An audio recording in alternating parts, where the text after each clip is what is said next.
karrar i arbete. Vi är karrar. Vi är karrar i arbete. Varje gång jag ser en grävmaskin tänker jag instinktivt arma dagar. Till det var en har gjort. Dränera dem, montera dem, gräven i fjärrvärme, röjeri. Vem vet? Bäst i gott tid och si. Jag står jag bakom stängsli och jag gör i mina ill. Tills det grabbar som jobbar är det sista som jag vill. Ska ni sprängklar sak, tar ett steg tillbak. Jag vill bara få stå och si. På när vi arbet.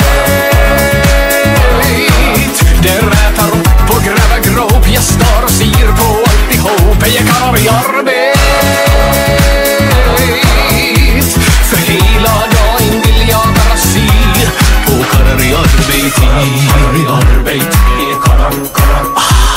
Vi är karrar i arbete. Vi är karrar. Och då jag sina i Nidimex är det som min reflex en värmeväx som är till och med bättre än Gore-Tex jag vill se.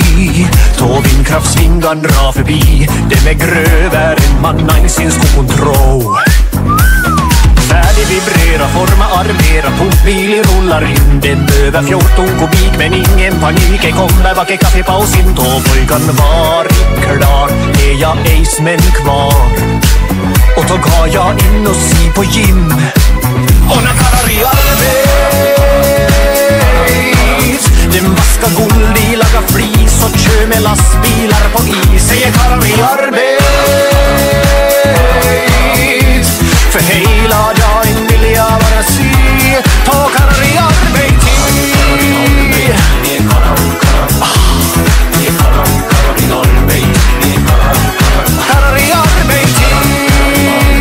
Vi är karrar. Vi är karrar i arbete. Vi är karrar.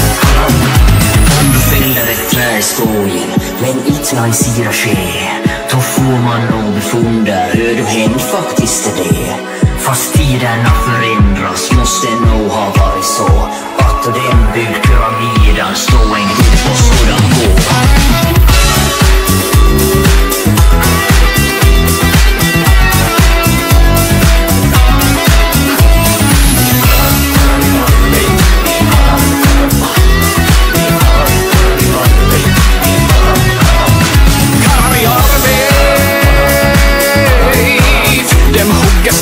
Kliva block, den slipar slet och lyfter upp. Jag karrar i arbete.